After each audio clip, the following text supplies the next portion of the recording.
আমি হয়তো ভুলে গেছি আমার মায়ের ওই কথা, যখন আমি পেশাবে শুয়েছিলাম তিনি পরিষ্কার না করলে আমার উপায় ছিল না সেখান থেকে সকাল। হয়তো আমিও ভুলে গেছি, আমি পড়ে গেছি, তিনি আমাকে না তুললে আমার পুরো গায়ে কাদাযুক্ত থাকতো।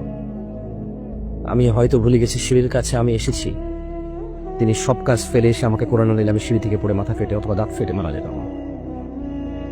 হয়তো আজ বক্তা হিসেবে আমিও ভুলে গেছি সেই কথা, যে আমার মা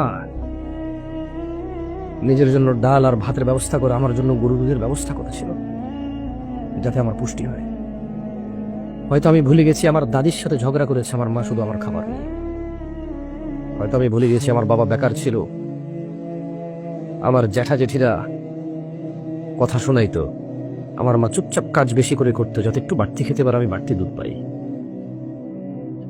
হয়তো আমি ভুলে গেছি, আমি আপনাদের কথা বললাম না, হয়তো আমি ভুলে গেছি আমাকে ভালো মাদ্রাসা স্কুলে পড়ানোর উদ্দেশ্যে আমার মা মন মতো, ওনার যখন যুবতী ছিল কত কিছু খেতে ইচ্ছে করতো, ওভাবে খাইনি, কত সুন্দর করে চলতে ইচ্ছে করতো, ওভাবে চলেনি।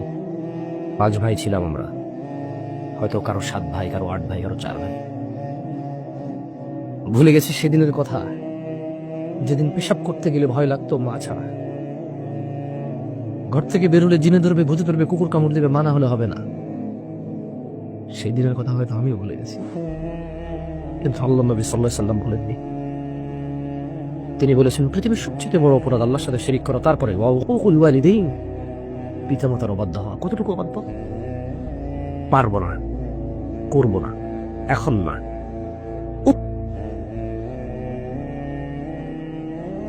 এইটা পর্যন্ত অবাধ্যতা। কত বৃদ্ধা এখনো ঘরে শুয়ে আছে, ছেলে ঘরে ঢুকে ঠিকই তার বাচ্চার মুখে চুমু খায়, তার মাকে দেখতে যায় না, পাশের রুমেই না। কত বৃদ্ধ এখনো আজকে এখানে আসতে পারেনি, ছেলে চাইলে তার বাপকে কোলে করে নিয়ে আসতে পারত।